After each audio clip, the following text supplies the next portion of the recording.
आप सभी साथियों को बहुत बहुत नमस्कार, बहुत बहुत स्वागत है, अभिनंदन है आज के इस लाइव सेशन में।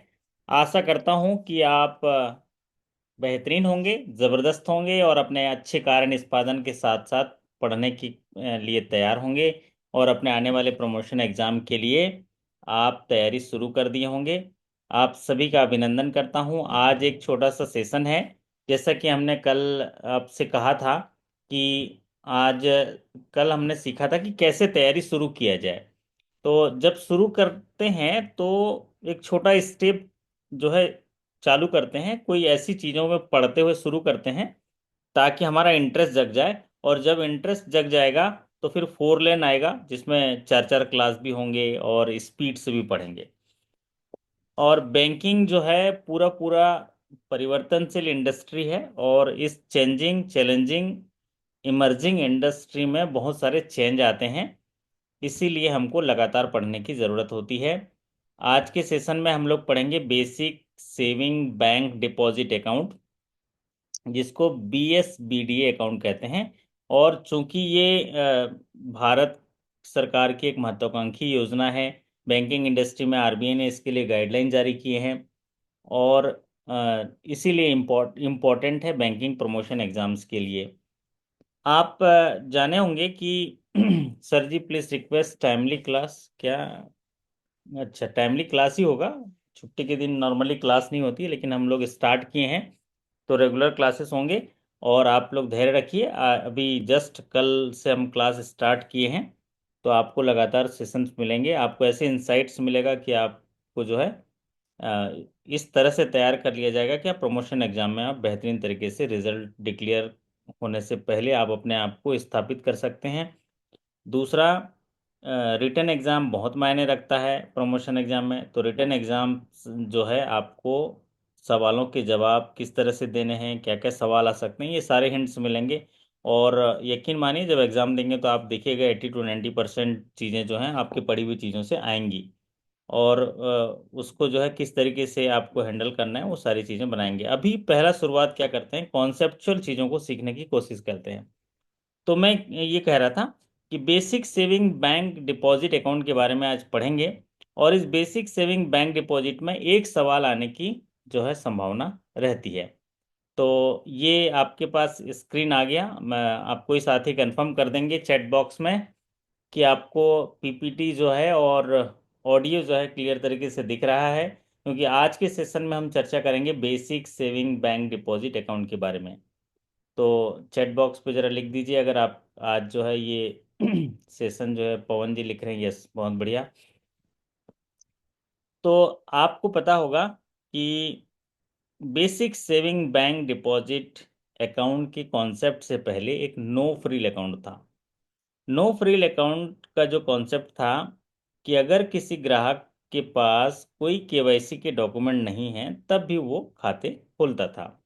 और उसी को ही थोड़ा ठीक करते हुए सरकार ने कहा कि ऐसे लोग जो बैंकों की सेवाओं से वंचित हैं उनको बैंकिंग प्लेटफॉर्म पे जोड़ने के लिए उन्होंने एक basic saving bank deposit account की शुरुआत की।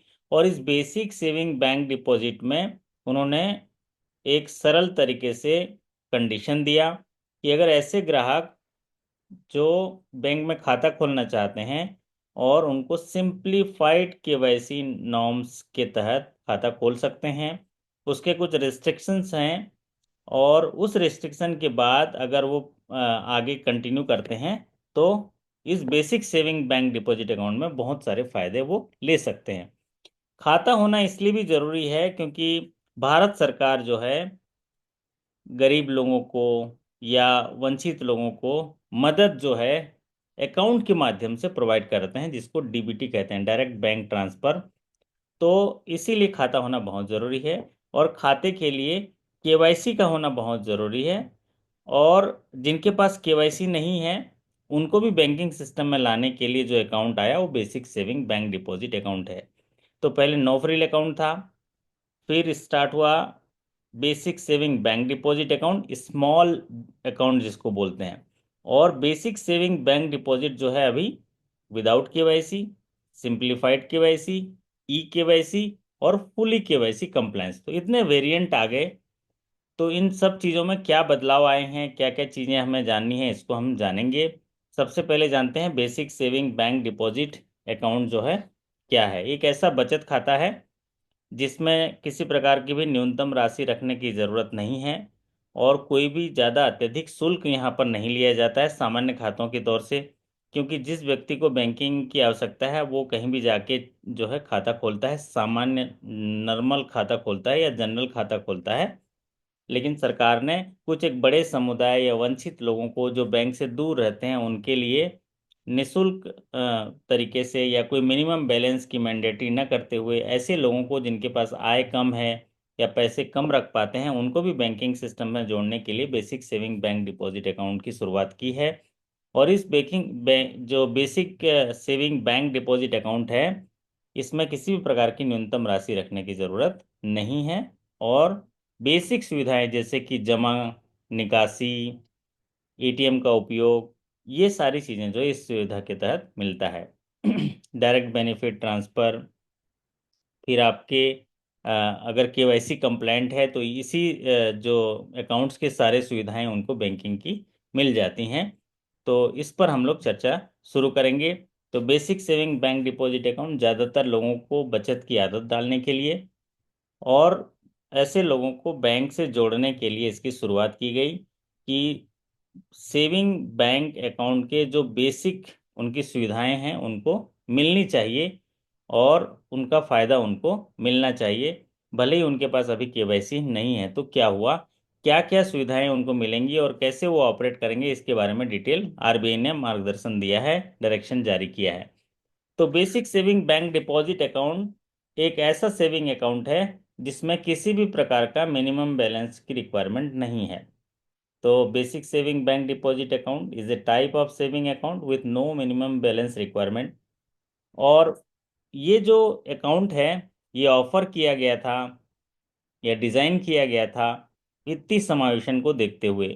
फाइनेंशियल इंक्लूजन, जैसा कि आप सभी जानते हैं कि फाइनेंशियल इंक्लूजन जो है भारत में रहने वाले उस आखिरी घर के आखिरी दरवाजे में रहने वाले आखिरी व्यक्ति को सस्ता और उनकी पहुंच पर बैंकिंग सुविधाएं प्रदान करना फाइनेंशियल इंक्लूजन की परिभाषा है। तो ये फाइनेंशियल इंक्लूजन के तहत उनको कुछ आवश्यक बैंकिंग सर्विसेज सभी इंडिविजुअल को पहुंचाने के लिए डिज़ाइन किया गया था basic saving bank deposit account. क्योंकि फाइनेंशियल इंक्लूजन बोलता है कि भारत के आखिरी गांव के आखिरी दरवाजे के आखिरी व्यक्ति को पहुंचाना है और जब आखिरी व्यक्ति के पास हमारे साथी पहुंचे तो उनके पास केवाईसी नहीं है, तो ऐसे लोगों के लिए ये डिज़ाइन किया गया था basic saving bank deposit account. KYC है तो बहुत बढ़िया बात है, उनको भी मिलेगा। केवाईसी नहीं है तो वो स्मॉल अकाउंट कहलाएगा। Available to all regardless of income level, ये सभी के लिए है, कोई ज़्यादा कमाता है कम कमाता है, कोई इनकम लेवल नहीं है उसको बेसिक सेविंग बैंक अकाउंट खोल सकता है। लेकिन क्या क्या फीचर है उनके हम जो है आगे देखेंगे, की फीचर जो है हम लोग देखेंगे। एक मिनट, एक फ़ोन आ रहा है, एक सेकेंड बस।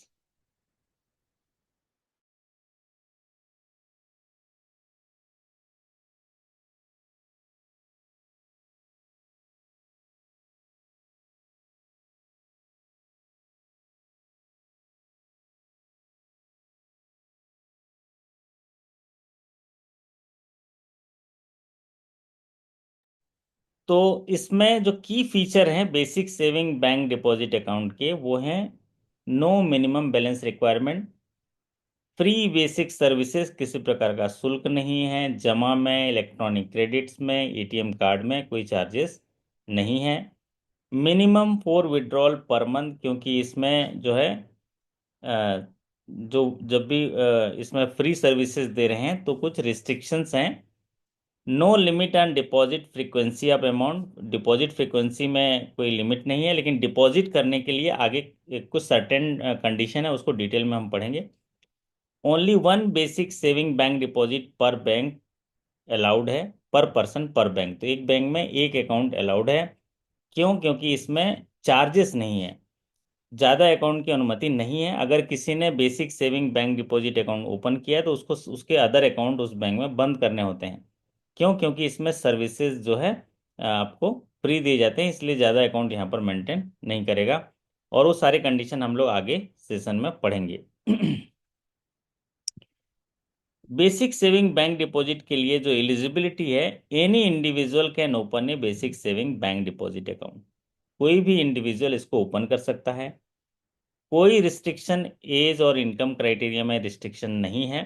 लेकिन जहां माइनर और मेजर का सवाल आता है, वो सामान्य गाइडलाइन जो आपका आरबीआई का देता है वो गाइडलाइन पालन होगा, लेकिन मैक्सिमम एज का रिस्ट्रिक्शन नहीं है। वो सारी चीज़ें हैं। जैसे कल के सेशन में जब हम पीएमजेडीवाई करेंगे तो वहाँ पर एक एज रिस्ट्रिक्शन है 65, क्योंकि वहाँ पर एक कवरेज दिया जाता है। वहाँ पर जो एटीएम कार्ड के साथ कवरेज दिया जाता है, उसकी फैसिलिटी है 2 लाख का जो है एक्सीडेंटल डेथ, तो वहाँ पर एक एज क्राइटेरिया है। बट ये आज पढ़ रहे हैं हम लोग बेसिक सेविंग बैंक डिपॉजिट, इसमें कोई भी रिस्ट्रिक्शंस नहीं है। Existing saving account must be closed within 30 days of opening up basic saving bank deposit account। अगर कोई भी citizen basic saving bank deposit account खोलता है तो उसको जो है उसके दूसरे अकाउंट जो है 30 दिनों के अंदर बंद करने होते हैं। सबसे ज़्यादा पूछे जाने वाला एक सवाल या इम्पोर्टेंट सवाल अभी तक में जो इस स्लाइड में से आप पढ़े हैं, तो उनमें ये है कि जो existing account should be close with in 30 days from the opening of basic saving bank deposit account.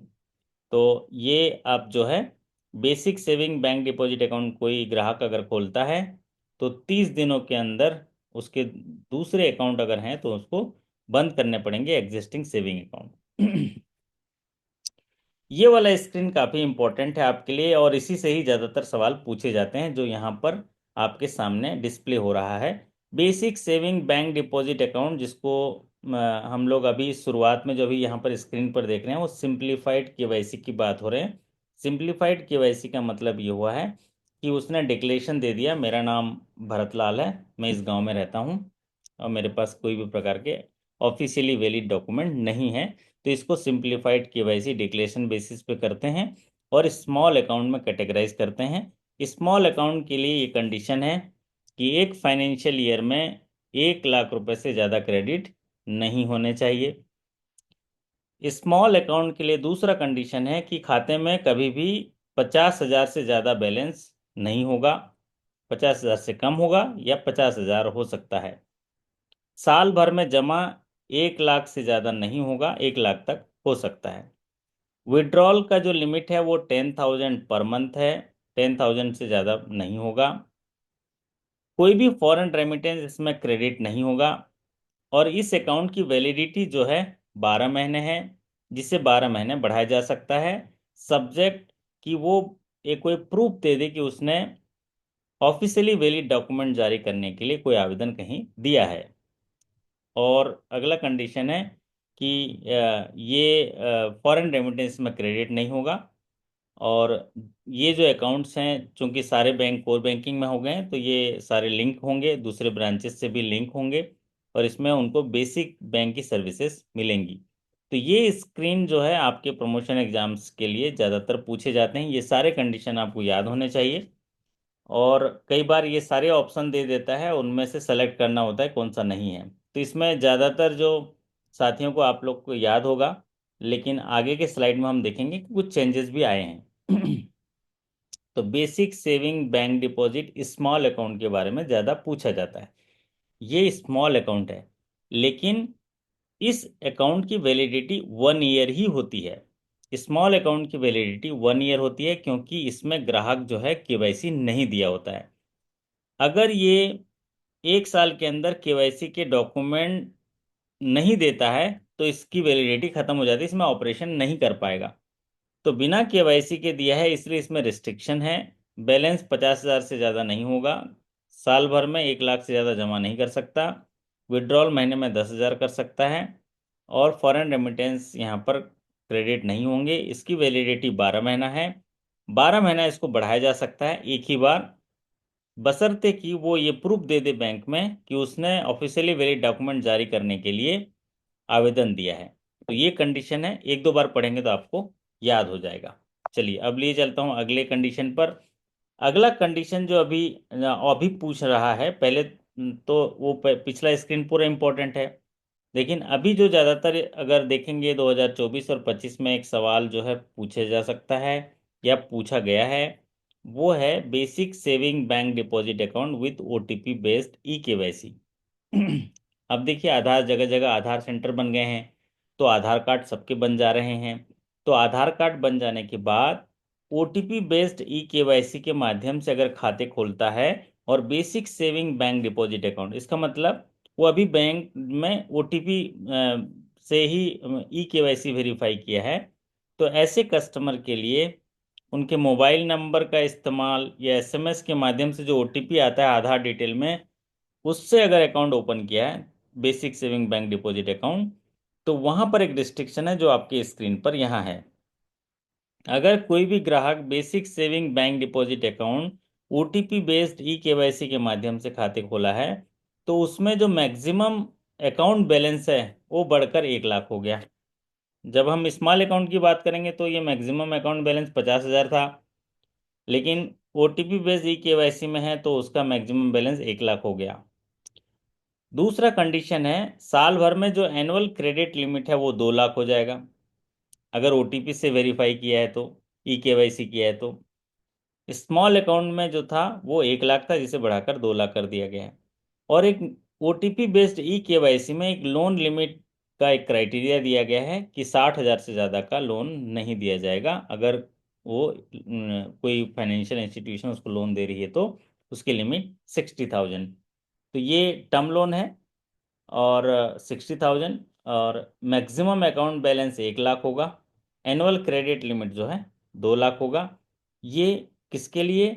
ऐसे खाते जो बेसिक सेविंग बैंक डिपॉजिट खाते होंगे और ओटीपी बेस्ड ई केवाईसी के माध्यम से खोले गए हैं। तो सिंप्लीफाइड केवाईसी या नो फ्रिल या विदाउट केवाईसी खोले गए हैं तो उनको स्मॉल अकाउंट कहते हैं।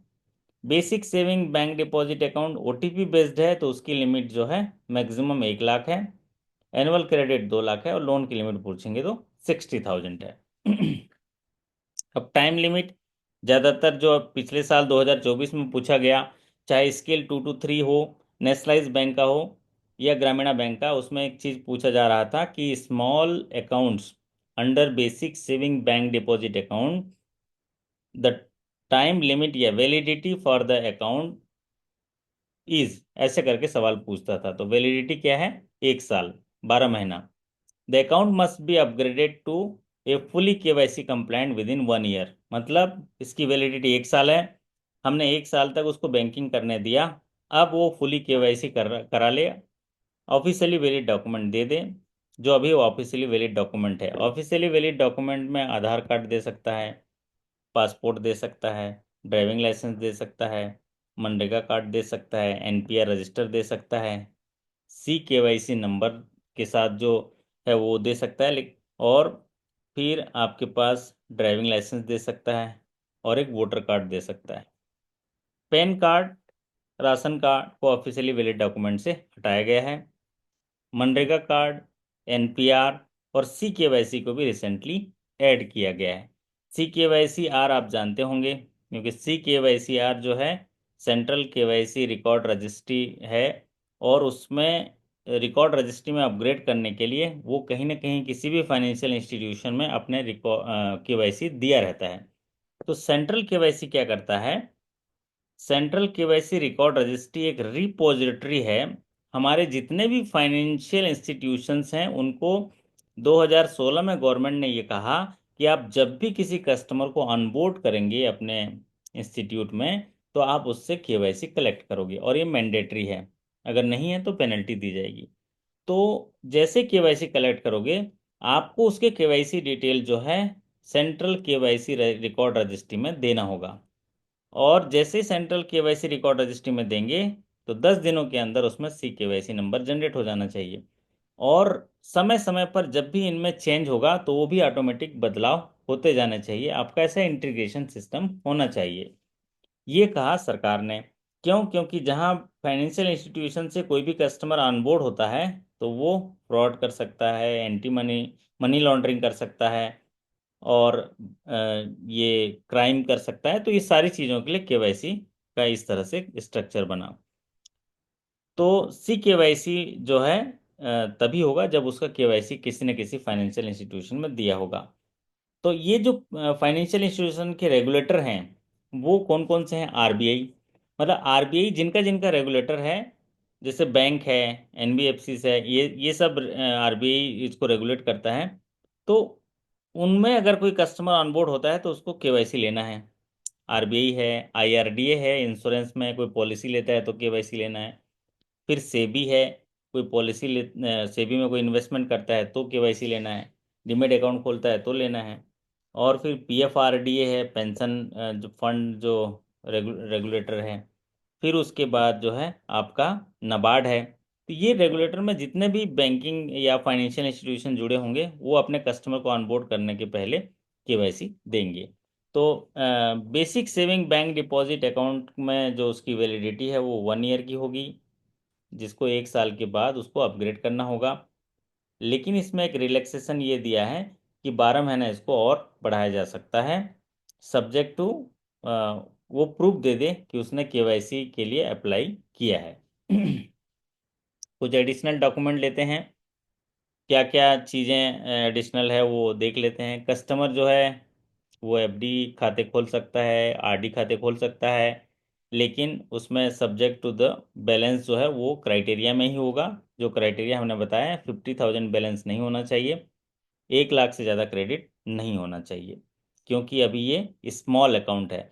स्मॉल अकाउंट केवाईसी कंप्लाइंट हो गया तो वो normal basic saving bank deposit account में चल जाएगा, रिस्ट्रिक्शन हट जाएगा जो रिस्ट्रिक्शन हमने दिखाया है। एडिशनल सर्विसेज जो है ऑफर किए जा सकते हैं, जो भी आपके बेसिक सेविंग बैंक डिपॉजिट के एडिशनल सर्विसेज हैं वो ऑफर किए जा सकते हैं। फ्री विड्रॉल या एटीएम्स में अलाउड होंगे, लेकिन वो सब्जेक्ट टू द पॉलिसी, आपके बैंक की कितनी कितनी पॉलिसी है। आप इसमें चूंकि चार चार विड्रॉल देते हैं तो 4 विड्रॉल तक तक फ्री है। उसके बाद जो है 21 रुपये लगता था, अब वो 23 रुपये लगने लगा है। वो एक बार जब डिजिटल बैंकिंग का पढ़ाऊंगा तो क्या क्या चेंजेस हुए हैं उसके बारे में हम लोग बताएंगे। एटीएम ट्रांजेक्शन्स के लिमिट्स जो है जैसे सेविंग अकाउंट में आपने देते हैं वैसे ही होगा। तो इस छोटे से सेशन में आप basic saving bank deposit account के स्मॉल अकाउंट और basic saving bank deposit account के e KYC OTP based verification वाले अकाउंट की लिमिट जो है पढ़े हैं। और इससे जुड़े हुए क्या क्या सवाल पूछे जा सकते हैं, आइए हम लोग को देखते हैं किस तरह के सवाल आ सकते हैं। तो आशा करता हूं कि सरल सा टॉपिक था, आप सभी जानते भी होंगे, तो फटाफट सवालों के जवाब भी आप लोग देंगे। तो चैट बोर्ड में आप सवालों के जवाब देते चलिए, मैं सवाल आपके स्क्रीन पर लाता हूं। और ये सवाल जो है इतने सवाल पूछे जा सकते हैं, और इससे अगर इसके बारे में सवाल पूछा गया तो गलत तो बिल्कुल नहीं होना चाहिए, क्योंकि आप जो है पूरी तरह से सीख चुके हैं। चलिए पहला सवाल आपकी स्क्रीन पर देखिए, what does BSBDA stand for, मतलब फुल फॉर्म।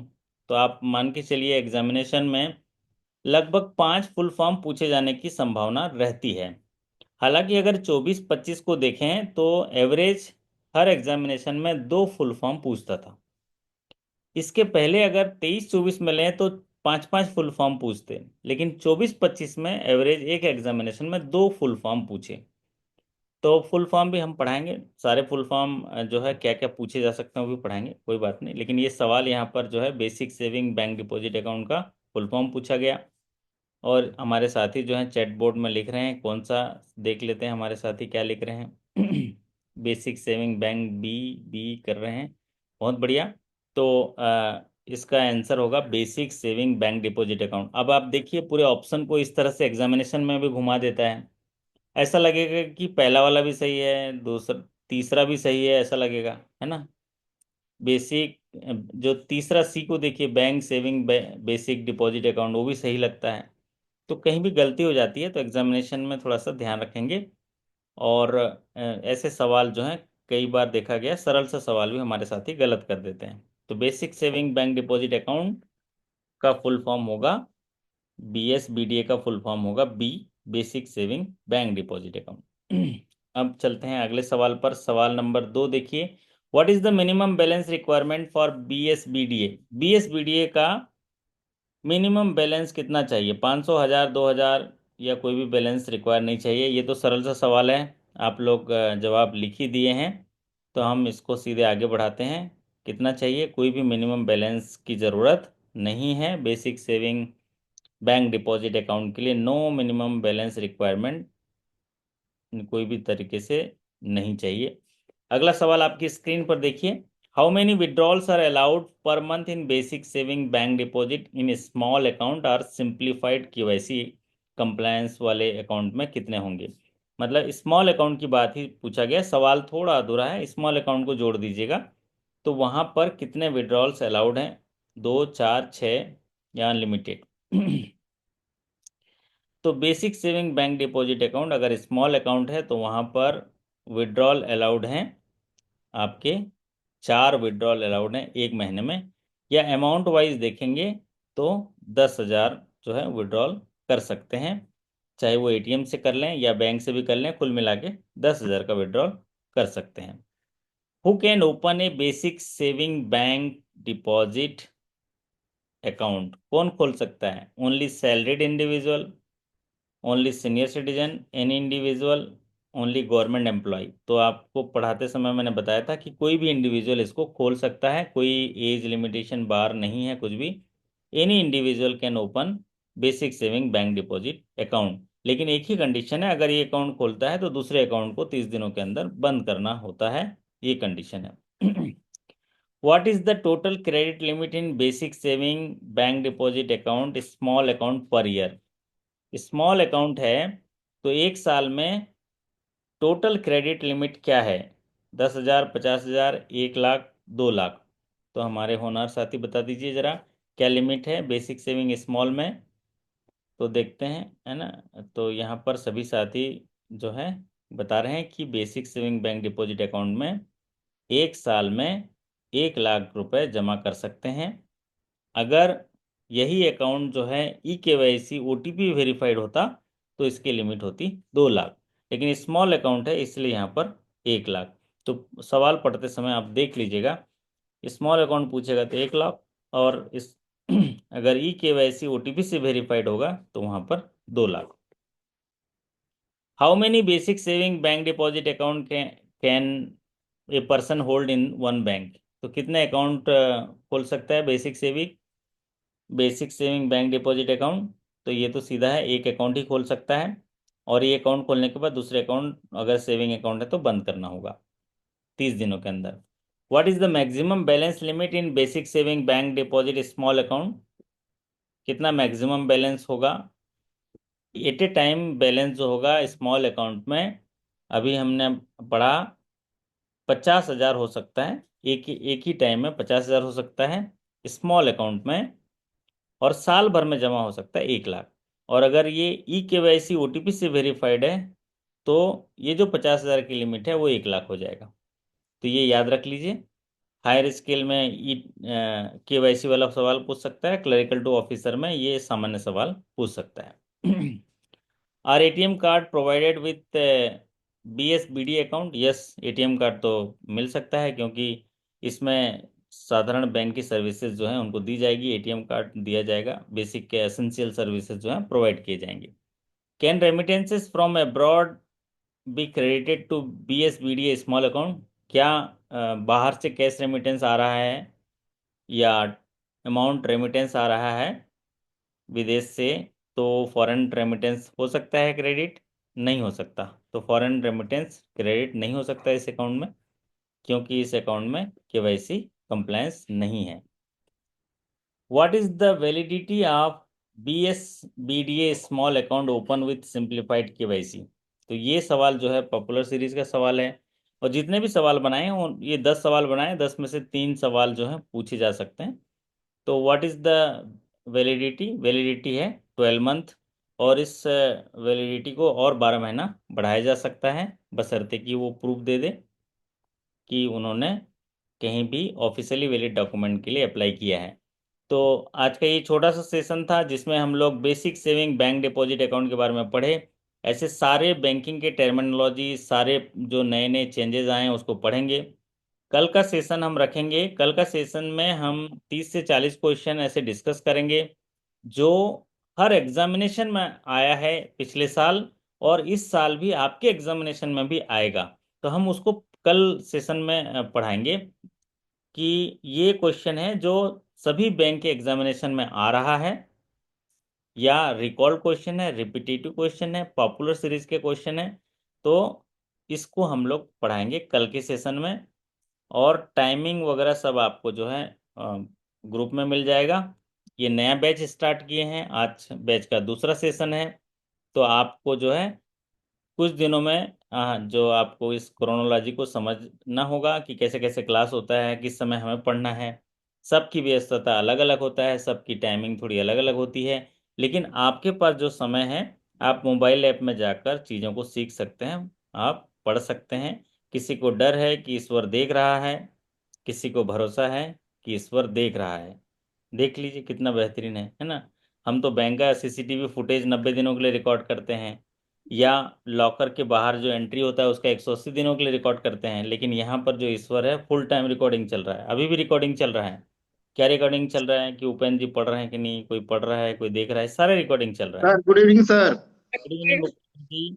तो किसी को डर है कि ईश्वर देख रहा है, और उपेंद्र जी को भरोसा है कि ईश्वर देख रहा है। हाँ बताइए। Sir good evening sir. बहुत बहुत नमस्कार, कैसे हैं आप? Fine sir, fine sir. पिछले साल सर मैं सब्सक्रिप्शन आपसे लिया था लाइफ टाइम। बहुत बढ़िया। और आपकी दिशा निर्देश के अनुसार सर पढ़ाई किया। और एसबीआई में स्केल 1 में सेलेक्ट हुआ सर, एज ए सर्विसमैन। बहुत बहुत बधाई हो आपको, आपकी मेहनत विदिन निकल आई। विदिन सर 4 या 6 मंथ सर। आपकी जो वीडियोस थे सर बहुत काफी फायदा किया sir. General bank awareness, banking awareness में, और इंटरव्यू में भी बहुत सहायता किया सर मुझे। बहुत बढ़िया। तो कब हुआ था इंटरव्यू आपका? पिछले साल सर अप्रैल में हुआ था सर। अरे वाह, अ, तो अभी अभी भी पढ़ रहे हैं, मानना पड़ेगा फिर है। जी सर, जी सर, मैं हमेशा देखता हूँ सर आपकी वीडियो, जो पर डे देखता हूँ, बट रिएक्ट नहीं करता हूँ क्योंकि बिजी शेड्यूल रहता है। और सर्विस मैनेजर हूँ सर वहाँ पर, अभी मुंगेर में हूँ, बिहार में। अच्छा, तो ग्राहक सेवा मैनेजर है, सर्विस मैनेजर है ना, जी ऑपरेशन सर, ब्रांच। ये टॉपिक मैं देखा मेरे लिए थोड़ा लाभदायक है, तो मैं जुड़ना चाहा सर आपसे। तो अच्छा लगा, टॉपिक आपको सीखने मिला। जी सर, जी सर, बिल्कुल सर।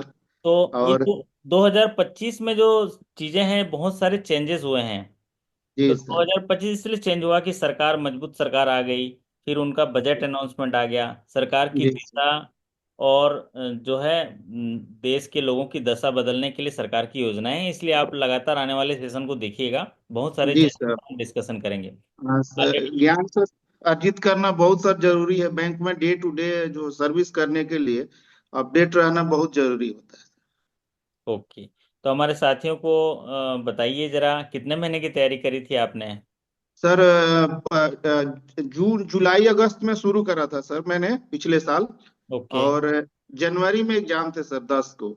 और मैंने आपके सारे वीडियो डे बाय डे, जो सुबह के और शाम के जो वीडियो आते थे, मैं प्रत्येक दिन देखता था। और जो जो सीबीए बेसिक जो ये था, अ, जो न्यूमेरिकल होते थे जो हाँ टॉपिक्स, उसको मैं पार्टिसिपेट करता सर एग्जाम में, जो दिया जाता था छोटे 20 क्वेश्चंस के जो एग्जामिनेशन होते थे। हाँ, तो मॉक टेस्ट। मॉक टेस्ट को जो सर डेली मैं अपियर करता था उसमें।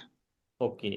और उसमें एवरेज मैं 12 to 13, तो आपका अनुमान भी आता था कि जो 60% कवर कर रहे हैं उनका मिनिमम है कि सिलेक्शन होना संभव है हाँ, जनरल बेस मतलब हमारे साइंस में। मॉक टेस्ट में अगर आपके 50% आ रहे हैं, तो जी सर, एग्जामिनेशन में आपके 75% आ जाएंगे। जी सर, अगर जी आप सर। आपके 60% आ रहे हैं तो एग्जामिनेशन में 80% हो जाएंगे, आपका सिलेक्शन जो है अच्छा हो जाएगा। अच्छा, वही सर मेरा आया था, 78% आया था सर, हाँ। Out of 100। तो उसी वही एवरेज जो आप बताए थे सर, वही अनुमान जो हो लगा। और सबसे बढ़िया जो लगा कि सर, जो आपने इंटरव्यू का जो पॉइंट्स बोला था सर, अब मैंने आपका 2-3 वीडियो, बहुत जो 2-3 साल पुराने थे, वो देखे। जो सिलेक्शन जो पैनल होता है, जो इंटरव्यू पैनल होता है, कैसे आपको कोई कुछ टॉपिक ऐसे देते हैं जो आपको उकसाते हैं बोलने के लिए। उस टाइम आपको कैसे धीरज रखना है, सहनशीलता के साथ आपको पेश आना है, उस चीज को पॉजिटिव वे में बात करना है। वो चीज को सर मैंने बहुत आपकी बातों को मैंने लिया, और वैसे ही एक्ट किया सर। और काफी मुझे इंटरव्यू में अच्छा नंबर भी मिला सर। ओके। अच्छा।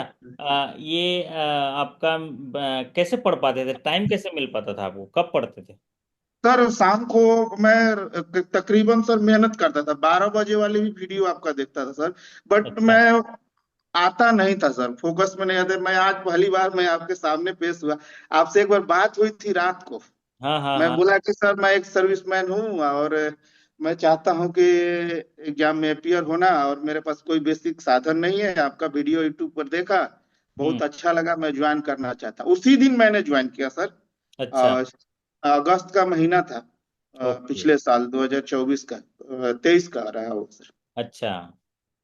और तकरीबन 3 या 4 महीने मैंने वीडियो देखा सर। वही 2 ढाई बजे तक मैं पढ़ के सोता था। अच्छा। और सारे वीडियो आपके जितने वीडियोज थे, पुराने या नए जो आते थे, जितने सर और मैडम लोग का जो वीडियो आता था, सारे मैं देखता था। चलिए। अपार्ट फ्रॉम दिस सर, वो कुछ टॉप एमसीक्यू थे जो एसबीआई से रिलेटेड थे, क्योंकि इससे कुछ कुछ 60% तो जनरल बैंकिंग का मिल जाता था सर। और 30 to 40% जो है एमसीक्यू सर, जो आप एसबीआई से रिलेटेड नहीं है, आप शायद कवर नहीं करते, ग्रामीण बैंक का ज्यादा कवर करते हैं आप। तो उससे मैंने कवर किया सर, ओके, बहुत बढ़िया। एमसीक्यू का नोट्स और निकाला। ये जो पढ़ते हैं, ये दैनिक जीवन में जो बैंक में काम करते हैं उसमें भी मदद करेगा और जी सर, उससे बिल्कुल फायदा सर। मिलेगा। और आप तो लाइफ जी टाइम जुड़े हैं, आप जब जिस समय बात किए थे बोले सर मैं लंबा सीखना चाहता हूँ, तो जी मैंने सर, जी सर, बिल्कुल सर, बिल्कुल सर। और भी कोई आगे कुछ जैसे आपको नया चीज आता है तो आप बताइएगा, मैं उसके बारे में भी आपको जी जो है सर, थैंक यू सर, बना के थैंक यू दूंगा। सर। अभी हम लोग गुड इस नाइट साल सर। जो है ईज गाइडलाइन में क्या है, एक कस्टमर डिलाइट पे सरकार चाहती है, तो उस पर भी मैं जी सर, आपको मदद करूंगा। हमारे साथियों के लिए प्रमोशन एग्जाम की तैयारी भी कराएंगे, साथ ही जी साथ सर। बेहतर शाखा स्तर पर कैसे काम कर सकते हैं उसके लिए भी मैं गाइड करता रहूंगा। सर सर क्योंकि मैं सीखने पर बिलीव करता हूँ।